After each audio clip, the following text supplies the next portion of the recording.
a série de entrevistas do Diário com candidatos à Prefeitura de Caratinga. Nosso entrevistado de hoje, conforme ordem de aceite ao nosso convite e agendamento, é Júlio Ribeiro, do PRD. Júlio, seja bem-vindo conosco. Obrigado, Noemi. Te agradeço, pela oportunidade de me apresentar para a nossa cidade e trazer aqui as nossas propostas. A gente agradece a sua participação, fazer uma breve apresentação do Júlio. Júlio César Ribeiro Alves é empresário do ramo de construção civil, foi presidente da AMAC, que é uma instituição de acolhimento para meninos, estreante na política em 2024 como candidato a prefeito, tendo como vice o Matheus Fernandes. Candidato, a nossa entrevista terá uma duração máxima de 1 hora a partir de agora. Então vamos começar, querendo saber primeiro de você, como que foi essa decisão de entrar na política? Afinal, você não tem um histórico político. Como que surgiu essa decisão e já como candidato a prefeito? Sim, eu sei quem eu sou, sei aonde eu quero chegar, sei que até aqui quem me guiou foi Deus, e eu sei, Noemi, que uma árvore, ela não come dos próprios frutos. Eu tenho 34 anos, sou casado, tenho 3 filhas, honro os meus pais em tudo que eu faço.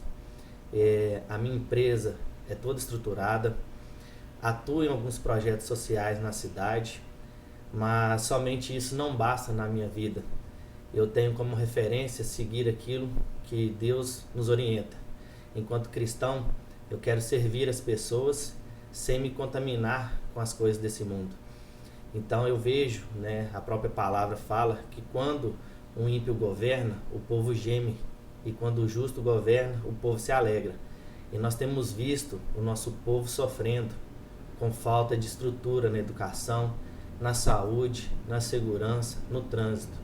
E eu quero que a minha cidade, porque Caratinga é mais do que a minha cidade, Caratinga é meu país, e eu quero lutar por Caratinga. Quero lutar para que essa cidade seja uma cidade melhor, uma cidade mais segura para as minhas filhas, para os meus amigos e para todas as pessoas que aqui moram, porque é aqui que eu tenho os meus negócios e é aqui que eu quero continuar construindo a minha vida. Então eu decidi entrar na política e diretamente como prefeito.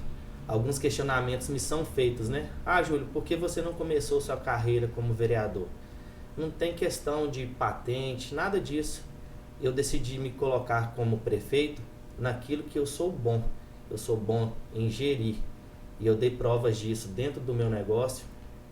Mesmo com 34 anos, Noemi, se eu quiser nem trabalhar hoje mais, eu não preciso, por tudo aquilo que eu já construí na minha vida. Mas somente isso não me basta. Fui presidente da AMAC, dentro daquela instituição, mesmo sem recursos, com pouca ajuda do poder público, eu pude construir ali uma grande estrutura. Entreguei a casa agora no mês de março. Durante 6 anos que eu estive à frente da instituição, nós investimos mais de R$500 mil naquela casa ali. A casa toda estruturada, hoje ela está apta a fazer o serviço de qualidade ao que ela se destina, atender as crianças, dando ela mais dignidade. E entreguei a casa hoje com R$135 mil em caixa. Uma instituição que não tem fins lucrativos, não tem apoio do poder público e mesmo assim, através da nossa gestão, que é aquilo que Deus me capacitou para ser um gestor, eu consegui fazer um excelente serviço naquela instituição. E por isso eu decidi colocar o meu nome à disposição da cidade como prefeito. Muito bem, e a escolha do seu vice, o Matheus, como que se deu essa escolha? O Matheus, eu já conheço o Matheus há mais ou menos uns 10 anos, desde quando ele iniciou o curso de engenharia também. Ele me procurou naquele momento para que eu pudesse apoiar o projeto que eles tinham, e ali eu fiquei conhecendo o Matheus. Depois o Matheus também teve um projeto social que chama AME, era instalado ali no bairro Esplanada, e ele fazia projetos sociais com as crianças.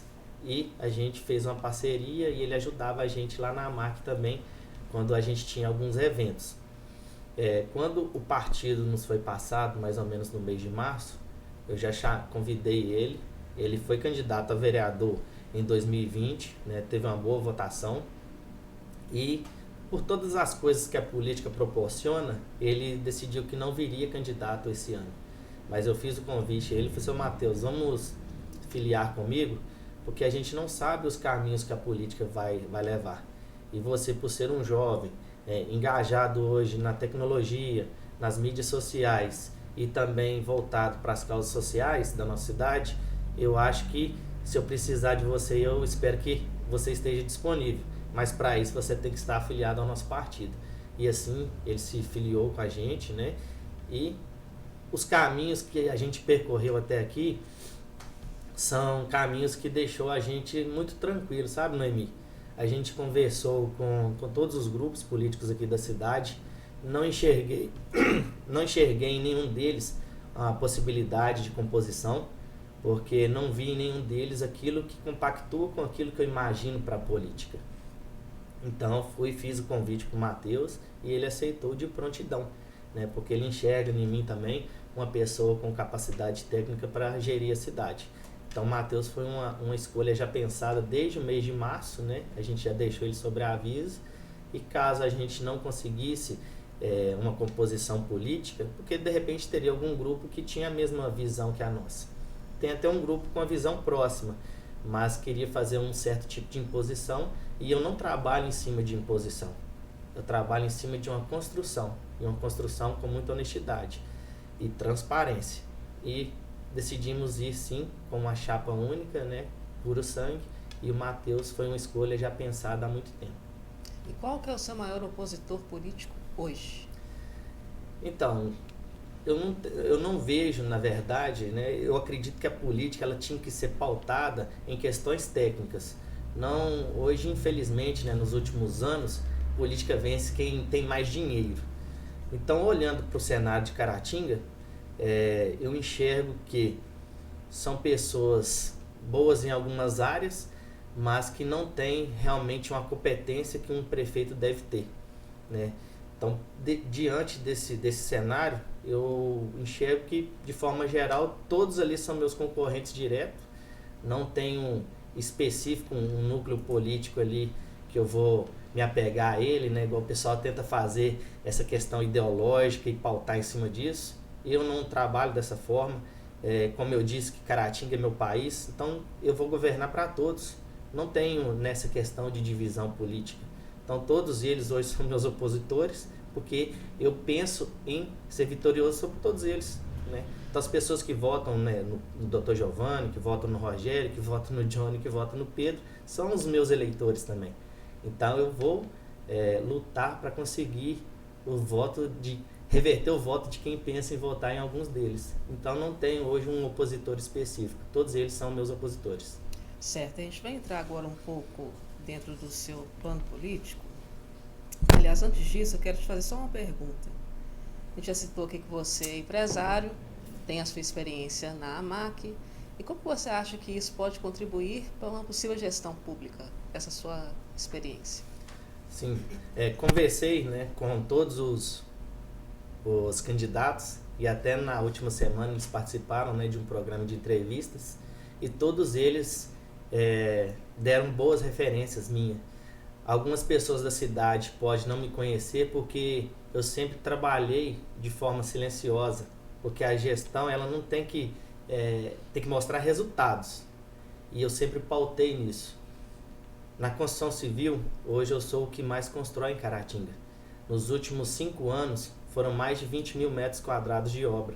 Para quem já construiu na vida, para quem já comprou um apartamento, para quem trabalha com obra, sabe qual é a dificuldade disso. Além de engenheiro, eu sou o gestor das obras, eu que administro todas as obras.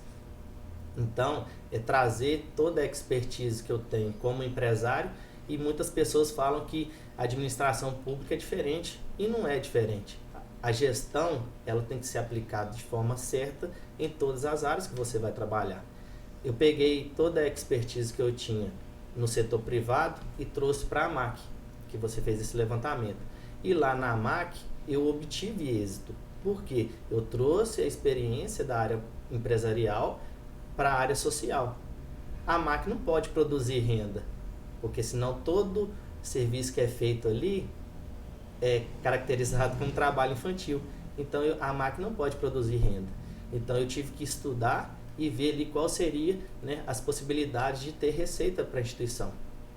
E assim, com gestão, nós fizemos.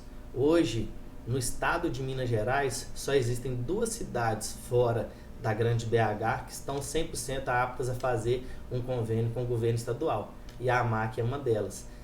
Já tem 4 anos que nós temos um convênio com o governo estadual, nós recebemos repasse deles, nós atendemos a um programa chamado PPCAM.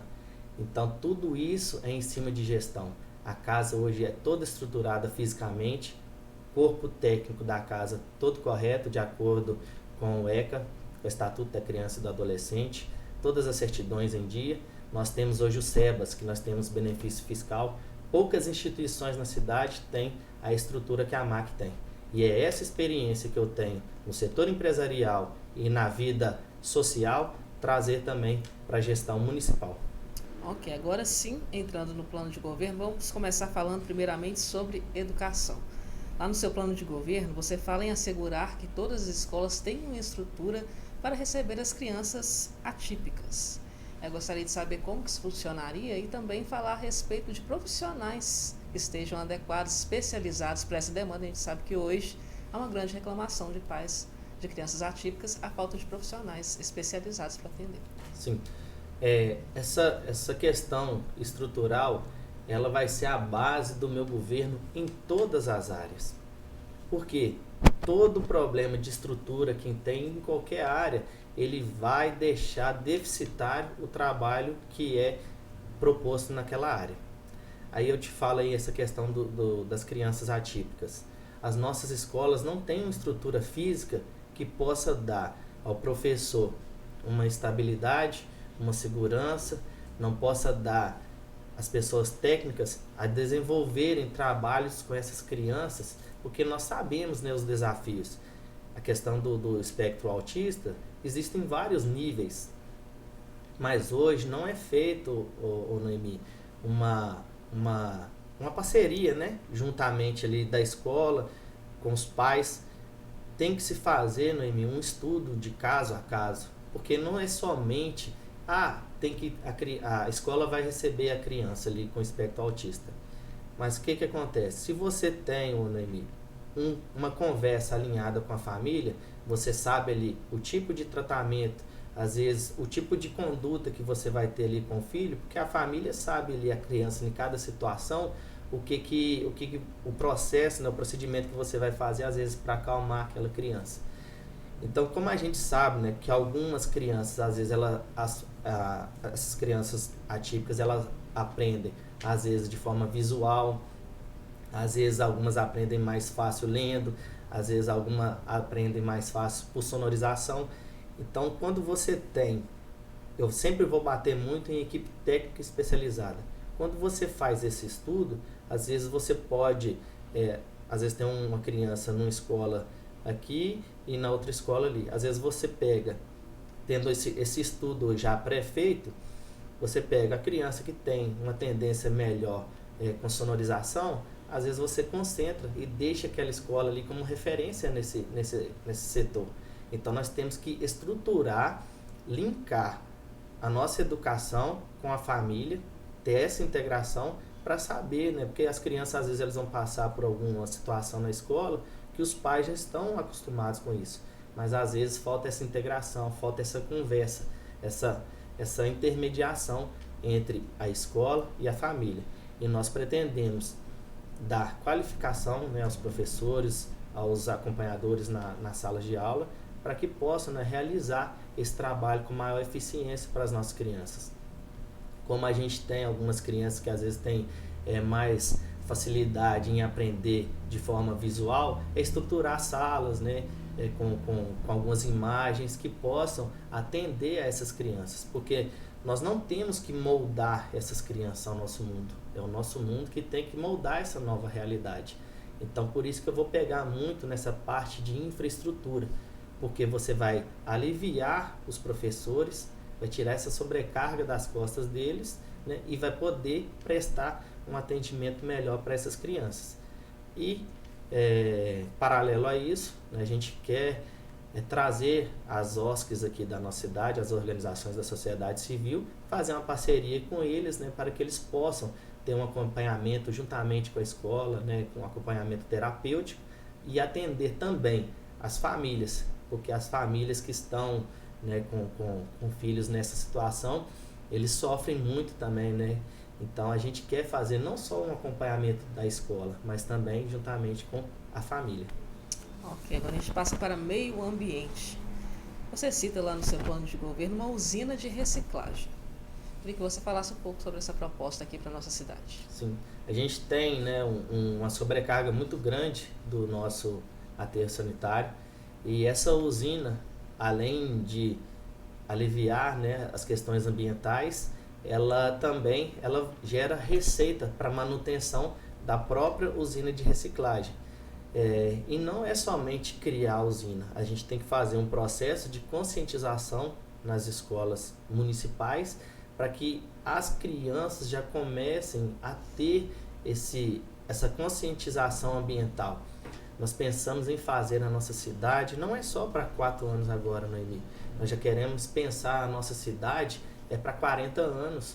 Então nós devemos já conscientizar as nossas crianças, nós devemos estruturar todas, né, as vias da nossa cidade com equipamentos de coleta seletiva.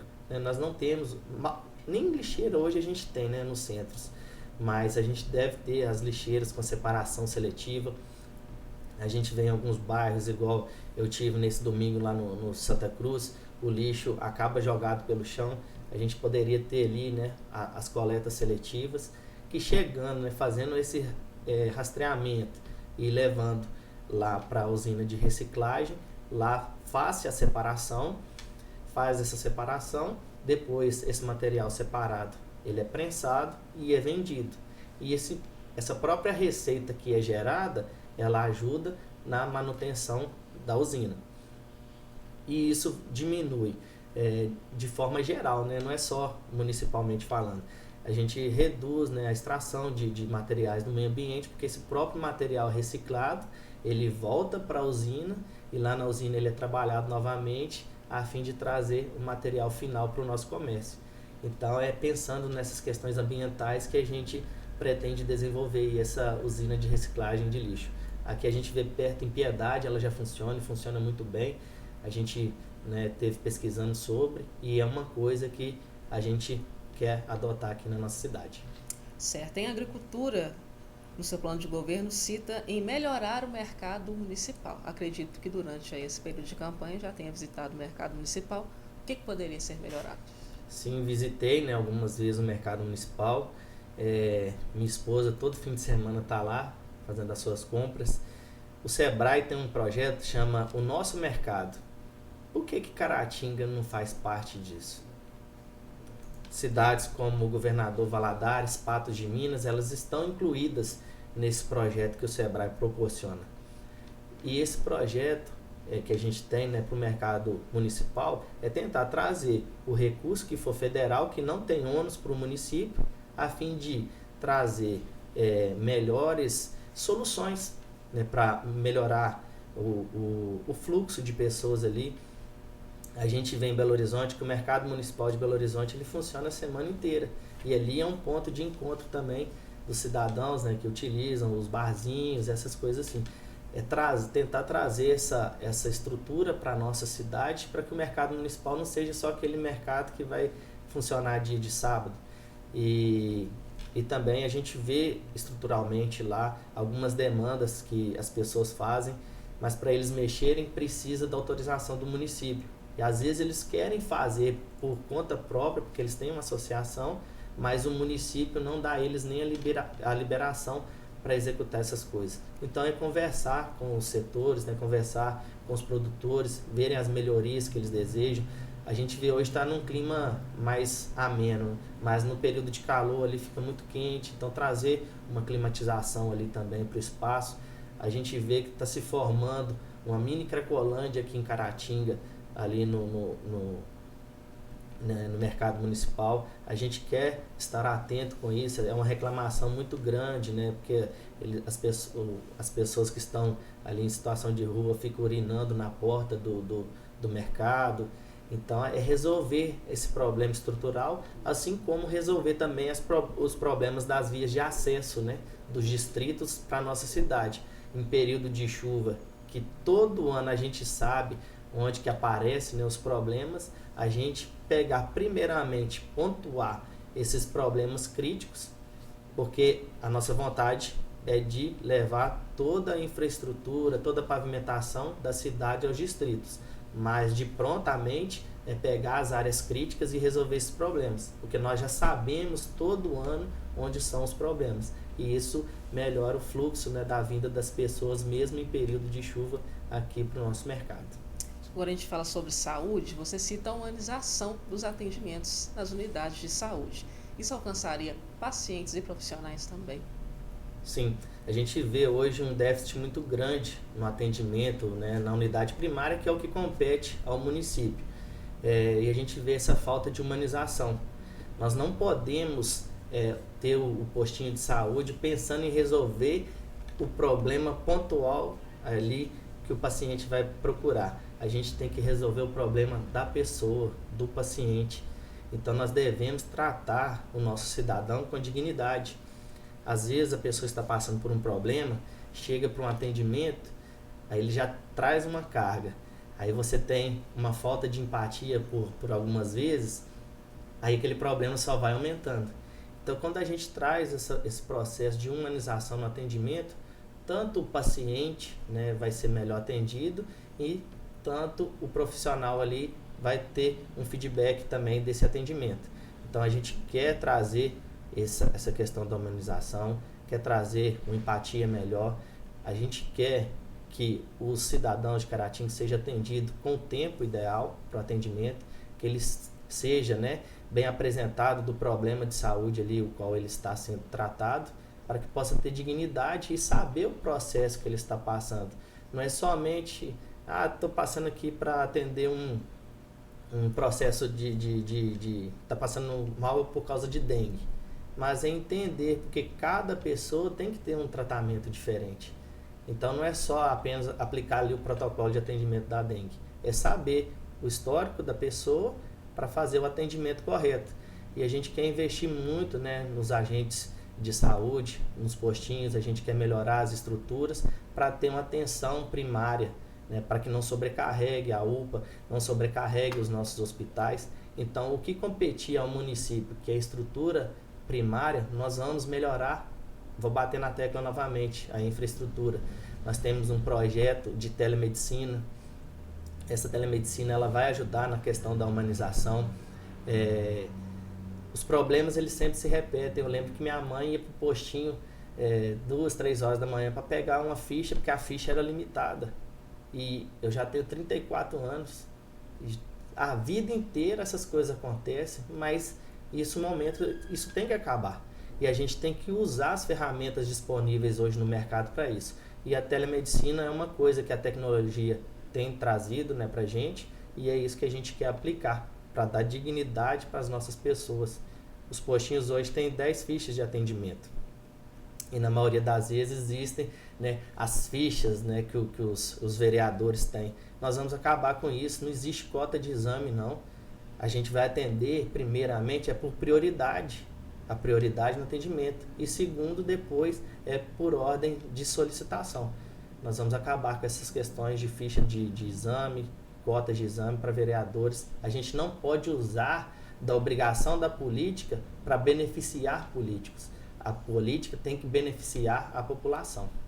Então, esse é um dos nossos projetos também.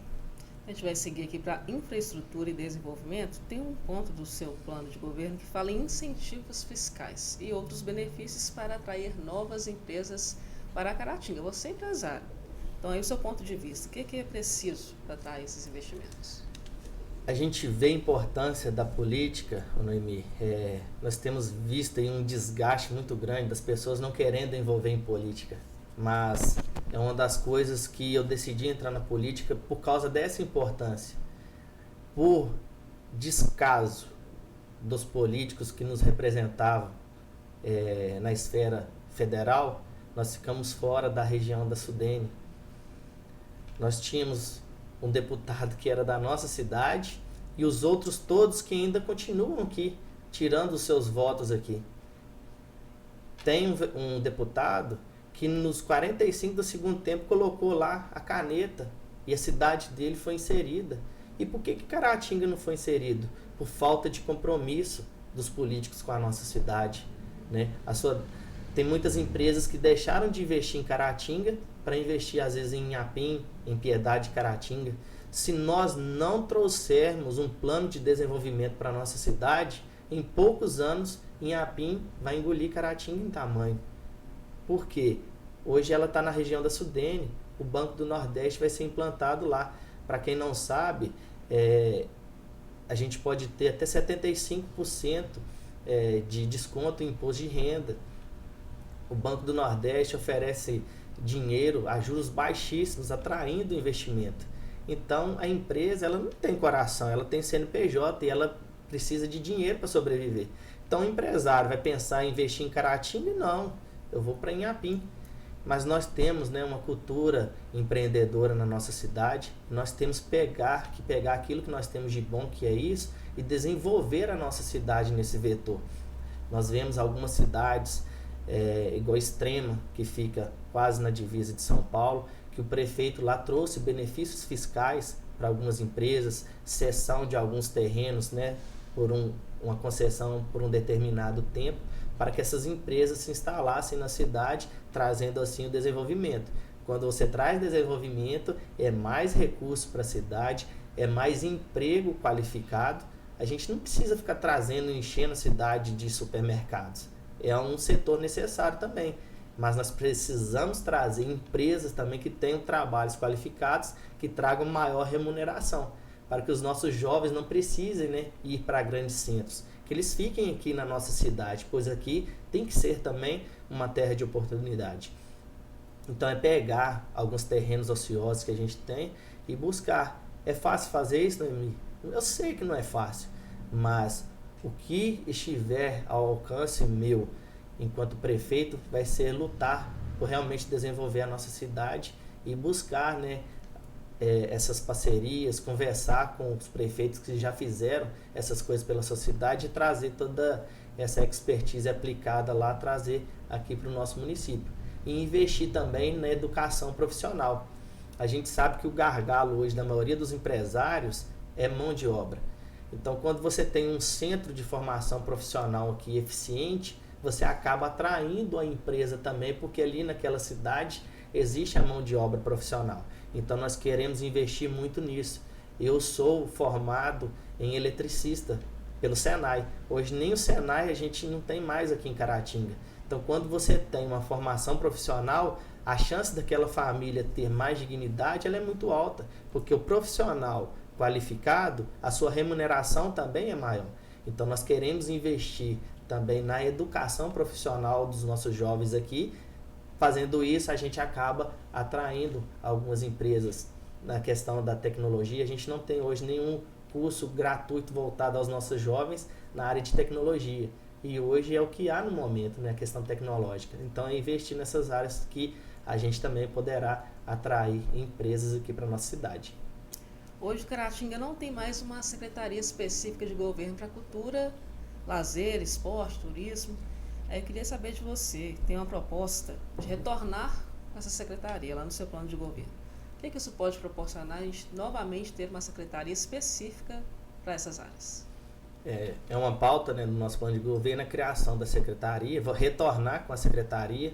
Os últimos governos que tiveram aí não dão a importância que essa secretaria tem. Como eu te falei, nós vamos trabalhar com pessoas técnicas em todas as áreas. Isso aí não vai aumentar despesa para o município, porque simplesmente eles pegaram e criaram uma superintendência dentro da educação, dentro da Secretaria de Educação. Nós precisamos criar, Noemi, um roteiro esportivo na nossa cidade, um roteiro cultural, um roteiro de turismo, e para isso a gente tem que ter um orçamento destinado para aquilo, a gente tem que ter uma pessoa que saiba gerir esses setores com técnica, com eficiência. Para quê? Quando você investe nisso, você acaba também atraindo mais oportunidades para a cidade. A gente quer fazer uma criação, né, tá no nosso plano de governo também, de um projeto social. Nós não temos projetos sociais de um grande porte na nossa cidade. O governo federal tem grandes incentivos, né? A gente tem um projeto aí chamado Atleta do Amanhã, onde a gente pretende estruturar, né, todas as áreas esportivas da nossa cidade e criar em todo o bairro um projeto social voltado, né, a diversos esportes, como futsal, né, futebol, voleibol, basquetebol, artes marciais. Então a gente quer criar um projeto voltado para as crianças também. Quando a gente investe no esporte, principalmente das crianças, a gente vai reduzir um índice de criminalidade, porque a gente vai estar ocupando as crianças com coisas boas, a gente vai melhorar a saúde da nossa população, porque a gente vai trazer atividades físicas. Hoje, como não temos projetos, as crianças ficam por muitas das vezes só mexendo em tecnologia. Então a gente tem que incentivar as nossas crianças à prática de esporte novamente. Então a gente quer criar essa secretaria para deixar para a nossa cidade voltar a ter realmente projetos, para a nossa cidade poder novamente ter, né, shows, a nossa cidade investir na área de artesanato, para incentivar realmente. Nossa cidade hoje, a gente não é referência em nada. A gente viaja em algumas cidades, aí tem aquelas feiras de artesanato, e a gente tem aqui muitas pessoas lutando, mas sem estrutura. E o que a gente quer fazer é trazer estrutura para as artesãs da nossa cidade também, e para isso a gente quer criar a secretaria específica para isso. Tem um outro projeto também que cita engenharia pública e construção solidária. Tem muito a ver aí com a sua área de atuação. Como que seria desenvolvido esse projeto? Nós vemos, Noemi, todos os anos, principalmente, né, em períodos de chuvas, algumas construções na nossa cidade que a Defesa Civil às vezes tem que intervir. E por muitas das vezes, as pessoas em áreas mais carentes, elas não têm o acesso ao profissional qualificado ali daquela área. E às vezes elas constroem de qualquer forma. E a gente quer criar essa engenharia social na nossa cidade para atender realmente quem precisa. Nós temos, né, muitos engenheiros já dentro da prefeitura e queremos abrir espaços para aumentar e criar esse núcleo de engenharia dentro da nossa cidade. A gente vai ver realmente se a pessoa, né, isso tem todo um processo, né?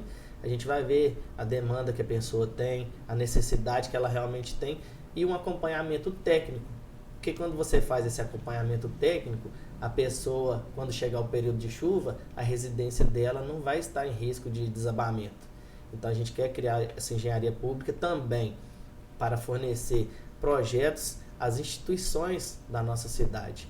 Eu te falo porque na AMAC hoje ela é toda estruturada, porque eu mesmo fiz os projetos. E se você partir para o setor privado, esses projetos são caros, né? Realmente esses projetos são caros e as instituições não têm condição para pagar, porque falta incentivo do poder público. Então existem grandes projetos que a gente pode buscar através do governo estadual e do governo federal, mas por muitas das vezes falta o projeto da engenharia. Então a gente quer trazer essa engenharia social para atender a nossa população mais carente e atender também as associações da nossa cidade. Porque quando você traz essa engenharia para as associações, você consegue buscar recursos públicos e diminui, consequentemente, as despesas do município.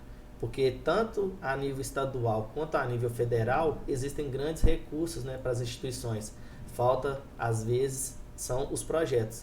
E a gente quer criar essa engenharia pública para atender a esses dois setores, que seria a engenharia social da nossa comunidade e a engenharia das instituições. Candidato, a gente tem uma outra... Complementando essa questão, né, da construção solidária. Como que funcionaria isso? Eu, como empresário da construção civil, por muitas das vezes sobra alguns materiais e eu tenho vários parceiros que acontece a mesma situação. Então, o nosso projeto é criar, né, um galpão, e neste galpão a gente vai receber essas mercadorias que sobram em obra e a gente vai ter esse núcleo de engenharia social que vai receber as demandas da nossa comunidade, porque a gente roda muito na cidade, Noemi. A gente vê que às vezes a pessoa não tem um banheiro na sua casa, com os equipamentos, né? A gente chegou a ver uma situação que as pessoas utilizavam a área externa da casa no mato para poder fazer suas necessidades. Então a gente quer trazer dignidade, e tem como você trazer essa dignidade sem utilizar de todo o recurso do município através dessas parcerias. A gente quer trabalhar muito com chamado PPP, parceria público-privada. A gente tem muitos empresários que têm a vontade de ajudar, mas às vezes não tem como ajudar. Então, por muitas das vezes, a gente acaba descartando esses materiais em tiro e entulho, comprometendo mais o meio ambiente, e sendo que a gente poderia ter essa construção solidária na nossa cidade para atender essas pessoas que realmente necessitam de ajuda. E nisso vai estar dentro desse núcleo de engenharia social. E ainda falando, né, dessa questão de infraestrutura, nós temos no nosso plano de governo também a questão do plano diretor. A nossa cidade tem um plano diretor que ele foi feito simplesmente para atender uma exigência da lei. O nosso plano diretor não foi pensado na nossa cidade. Eu falo que tem muitos políticos que olham e vai falar assim, a nossa cidade tem que melhorar a educação, tem que melhorar a saúde. Eu falo que a nossa cidade tem que melhorar como um todo. Eu falo que nós temos que criar um master plan, olhar a nossa cidade de cima e pensar em Caratinga como uma cidade, realmente uma cidade grande. A gente tem que parar de fazer pequenas obras de reparo e pensar numa Caratinga daqui 10, daqui 20, daqui 30 anos. Recentemente foi asfaltado aquele acesso da Avenida Professor Armando Alves da Silva até na estrada que liga Dom Modesto. Gente, aquilo ali vai ser a próxima deputada Dene Moreira de Carvalho. Com o passar dos anos ali vai estar sobrecarregado. Por que a gente não pensa em Caratinga como uma cidade grande? Já poderíamos ter feito ali uma via larga, com ciclovia, com canteiro central para as pessoas praticarem atividades físicas. Não foi feito uma subestrutura, não foi feito drenagem pluvial, não foi feito pensando na questão de esgotamento sanitário.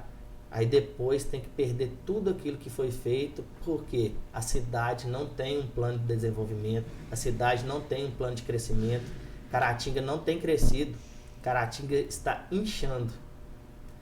E o reflexo disso a gente vê no trânsito cada dia mais caótico, cada dia mais violento. A gente vê todos esses problemas, chega em período de chuva, alagamentos acontecendo. Por quê? Porque a nossa cidade não foi planejada. E ela continua sem planejamento. Então é impossível fazer as coisas sem planejamento. Então nós temos que parar, analisar, resolver as coisas que têm que ser resolvidas a curto prazo e pensar Caratinga para daqui 40 anos. Então nós temos que fazer um planejamento para que o próximo gestor que venha a assumir a cidade já tenha ali de onde partir, um ponto de partida. A gente continua fazendo, né, asfalto em cima de asfalto e nós não temos um projeto específico para fazer nada, ligar os distritos à nossa cidade. A gente joga asfalto em cima de asfalto e os distritos sem infraestrutura. Por muitas das vezes a gente tem pequenos buracos na rua que você deveria ali rapidamente resolver o problema, não, mas espera que aquilo ali aumente para poder licitar e ter que asfaltar toda a rua sem necessidade.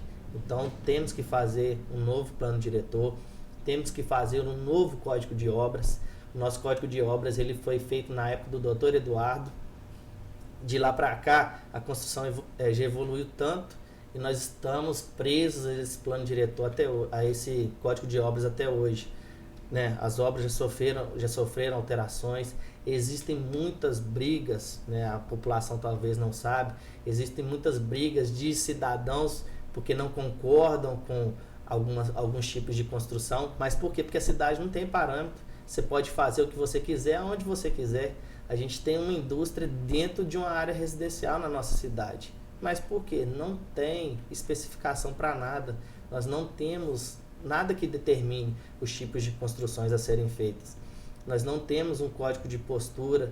A gente precisa realmente fazer essas coisas para melhorar. No nosso plano de governo a gente fala do núcleo de gestão urbanística. As nossas calçadas hoje é um problema que acaba sobrecarregando o sistema de saúde, porque pessoas se machucam. Já tive relatos de pessoas que quebraram o braço, que quebraram a perna, porque as calçadas da nossa cidade não têm estrutura. Mas não temos um código de postura, não temos um código de obras eficiente, não temos um plano diretor. Então, como que os fiscais da nossa cidade vai cobrar ali, né, o comerciante para arrumar sua calçada? as árvores que estão no centro ali são árvores que prejudicam as calçadas. Então até isso, Noemi, tem que ser estudado. O tipo de vegetação que pode ser plantado, porque é importantíssimo, né? Dentro da nossa área urbana, a gente ter a contrapartida verde. Mas para isso tem que ser árvores já pensadas que não vão comprometer as calçadas. Porque a gente vai lá, faz a calçada, daí a pouco as raízes estão estourando as calçadas tudo novamente. Então por quê? A cidade não é pensada como a cidade deve ser pensada. Então, para a gente, né, diminuir esses acidentes, a gente tem que fazer essas calçadas já adaptadas a portadores de necessidades especiais, com as declividades corretas. Pouquíssimas calçadas respeitam esses parâmetros. Mas por quê? Porque falta uma gestão que pense na cidade como um todo. Candidato, falando sobre limpeza pública, a gente sabe que isso também depende da conscientização da população. Mas a questão também está sendo observada por você no seu plano de governo, a melhorar o visual da cidade? Sim, a gente tem visto, né, uma cidade muito suja, e não só por responsabilidade do município também, mas falta conscientização das pessoas. Nós tivemos um evento nesse fim de semana e no outro dia estava cheio de copos espalhados, né, pela cidade. Então, quando nós formos fazer um evento, já tem que ficar estabelecido, né, que a responsabilidade do promotor do evento é resolver as situações. Como eu falei lá no Santa Cruz, que a gente teve lá, eu tive aqui também no bairro Rodoviários, falta equipamentos na cidade, né, para receber esses lixos. Aí a gente vê os lixos caem. No Santa Cruz está tendo até um problema que eles colocam fogo dentro da lixeira no horário da missa, a fumaça entra para dentro da igreja e acaba atrapalhando ali a missa, né? Então, é criar os equipamentos, como eu disse, de coleta seletiva, para que as pessoas, né, com o trabalho de conscientização que a gente tem que fazer também, é de colocar os lixos de forma separada, e nisso a gente vai melhorar o aspecto da nossa cidade, que hoje é uma cidade muito suja, e cuidar para que, né, a cidade não fique como está. Na área central, a gente está às vezes com papel de bala, a gente não tem onde jogar, porque não temos lixeiras. Então é investir nessa parte dessa infraestrutura de lixeiras também, para que a nossa cidade, né, permaneça limpa. Um outro problema da cidade é o trânsito. Como que está sendo também tratado aí pelo seu plano de governo? A gente vê hoje aí, né, um trânsito na cidade, além de um trânsito caótico, né, muito agarrado, muito intenso, a questão da violência no trânsito. A gente teve a situação, né, da senhora que veio a óbito ali, foi atropelada em frente à casa de saúde, né, deveria ter tido ali um primeiro atendimento e não teve, e acabou vindo a óbito. Então a gente tem alguns projetos, né, com retorno do faixa azul. Tem algumas pessoas que deixam o carro ali 7 horas da manhã e vão tirar às 6 horas da tarde. Então a gente quer voltar com faixa azul ali para ajudar a melhorar, né, no acesso a estacionamento público, e queremos também implementar a Guarda Civil na nossa cidade.